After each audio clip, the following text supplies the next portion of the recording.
of the financial disrepair it is today. Thank you, Mr Speaker. I call Rahuri Katani. Mr Speaker, the purpose of the Injury Prevention, Rehabilitation and Compensation Amendment Bill is stated as seeking to improve flexibility in the ACC scheme.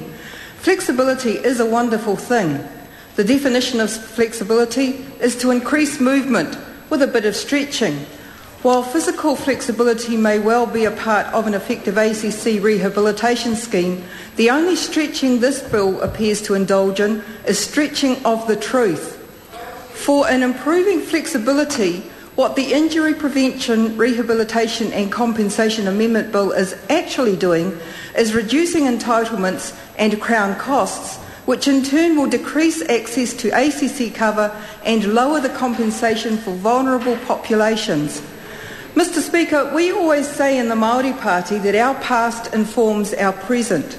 2 years ago, in 2008, the Māori Party supported the Injury Prevention, Rehabilitation and Compensation Amendment Bill, which improved access and entitlements to compensation for some disenfranchised groups. These groups were itemised as seasonal casual workers, those in non-standard work, those mentally injured by trauma, those between work, young people who are injured.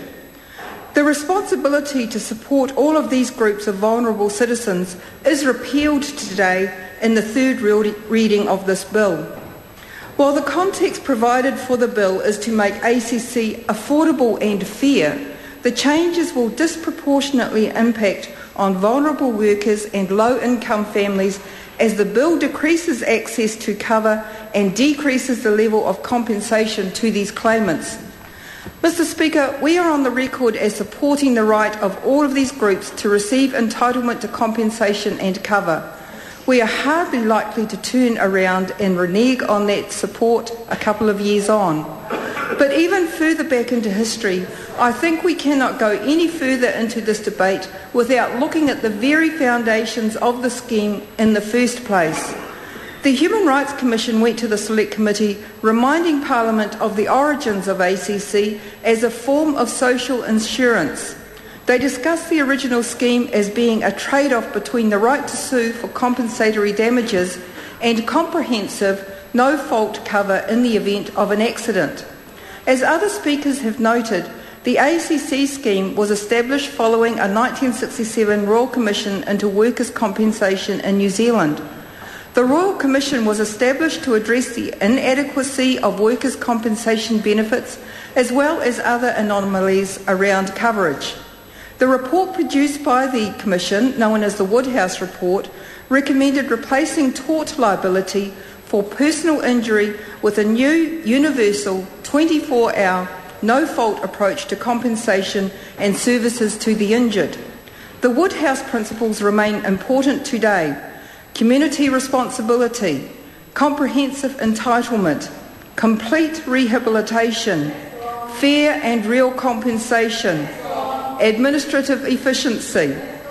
Some 40 years after it was introduced, it is impressive that a report by PricewaterhouseCoopers on a review of the ACC scheme concluded that the current ACC scheme is consistent with the Woodhouse principles. But they went even further and suggested ACC adds considerable value to New Zealand society and economy and performs well in comparison internationally. In fact, in the last 10 years, ACC's investment team has been one of the top performers and has outperformed even the Cullen Super Fund at far less the cost of fund managers. Mr Speaker, I remind the House of our policy position regarding ACC. The Māori Party supports the right for employees to be treated fairly and with dignity and to a safe and healthy workplace. Our interest is in holding employers accountable for preventable workplace-related deaths and injury. Indeed, one of the private members' bills we have developed is a corporate manslaughter bill. This bill is based on similar and innovative legislation in the United Kingdom, the Corporate Manslaughter and Corporate Homicide Act 2007, which has been described as a landmark in law. In the UK, companies and organisations can now be found guilty of corporate manslaughter as a result of serious management failures resulting in a gross breach of a duty of care. Why would we put up such a bill? Quite frankly, there is a widespread acknowledgement in recent years that New Zealand has a serious problem to deal with. New Zealand sits in the 23rd position in the league table of fatal accident rates, with much higher rates than the best countries. In fact, in a 2005 survey of the annual reports of 100 large companies for the Department of Labour, the following deficiencies were noted, despite 13 years of the Health and Safety in Employment Act 1992. Only 30% of the companies reported having arrangements for consulting employees on health and safety, and only 15% of the companies mentioned setting targets in health and safety. So there are some big issues around the very concept of injury prevention that need to be addressed. And of course, a major one for the Māori Party is the fact that access for Māori has been consistently lower than for other groups. The data available demonstrates that Māori receive treatment at a lower level to non-Māori, and where services were accessed, they were accessed later and programs were exited earlier. Even although ACC undertook initiatives to improve access through information programs and better engagement with Māori communities, these programs have not demonstrated sufficient success to close the delivery gap. We have raised before the fact that Māori are disproportionately involved in very dangerous occupations such as forestry, roadworks, construction, etc. Our biggest fear about the possibility of privatisation is that private insurance companies would make the insurance premium higher than the current ACC levies, especially for dangerous jobs, because of the high possibility of getting hurt.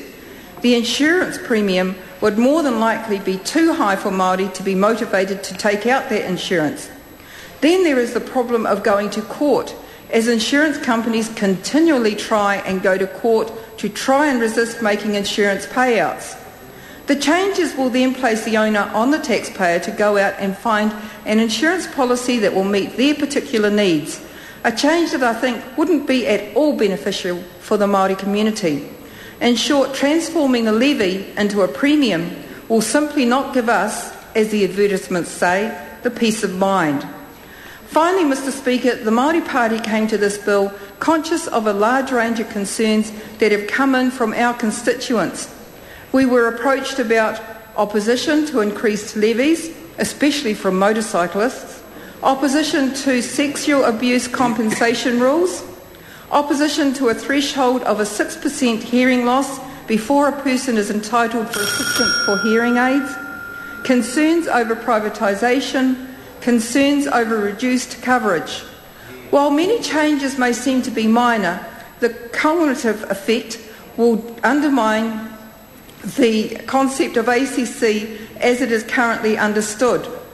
Over and above all these changes, we know that injury is the leading cause of death for Māori for the first 3 decades of life. Māori are overrepresented in injury statistics across all age groups and in employment and sports. Most of these injuries are preventable. As Dr John Broughton reported in his 1999 report, Injury to Māori, Does It Really Have to Be Like This? Quote, although the frond will eventually die, it need not wither or die so soon or before its time. Mr Speaker, there are far too many issues associated with a full and comprehensive injury prevention scheme to approve the changes put forward in this bill. We must oppose this third reading.